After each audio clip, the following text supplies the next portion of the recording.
Hello, I'm Ollie and this is Simple Watch Reviews, where I review simple watches in a straightforward way. Today my review of a watch which is an absolute bargain, the slightly sporty, slightly dressy Addiesdive AD2066.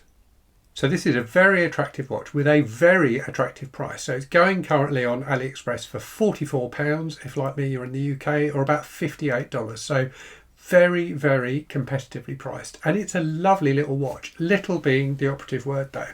For me, with a 6 1/4 inch wrist, it works perfectly. If you have a bigger wrist, certainly a much bigger wrist than me, you may find it's not the watch for you. So it's 36mm in diameter.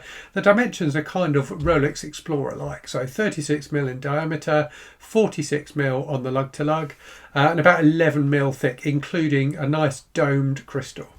And that nice oyster style case has a 6mm screw down crown which gives it 100 metres of water resistance. The dome crystal is just mineral, which is probably fair enough for the price, but it does have a bit of anti-reflective coating on it. The movement inside is a Seiko VH31, one of those mecha quartz movements that ticks 4 times a second, so the sweep of the second hand kind of mimics a mechanical watch. It comes in 3 different colours. I opted for this eye-catching mint green, which I really love, but if you want something a little bit more sober, you can get it with a white dial or a grey dial.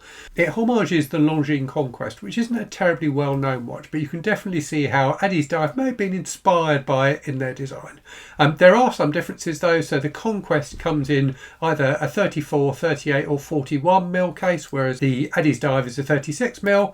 The Conquest also has a date, which the Addiesdive doesn't, and it has crown guards, which the Addiesdive doesn't. So it's definitely not a one-for-one homage. Both the dial and hands have BGW9 lume, which glows reasonably well. It's not fantastic, there's not a huge amount of it on here, but it does a decent job.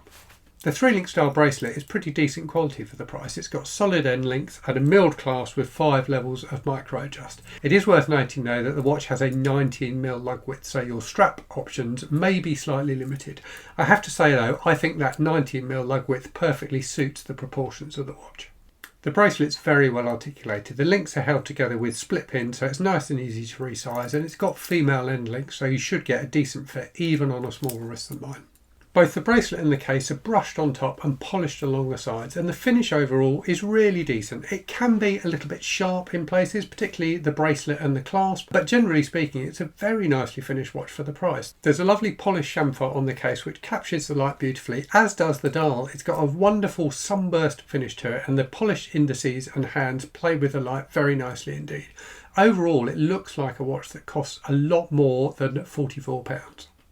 I think there's probably only 2 things I'd criticise about the watch. The first is that slight sharpness on the bracelet. The second is, I think it's a real shame it's only offered in those 3 colours. The mint green is fantastic, but the white and grey are fairly dull. I think Addiesdive could have a real hit on their hands if they expanded that colour range and added some brighter summer colours. I could see this being a real hit, particularly given that nice unisex size. Let me know what you think in the comments, and if you've enjoyed the video, please do give it a like, and also consider subscribing for more simple watch reviews.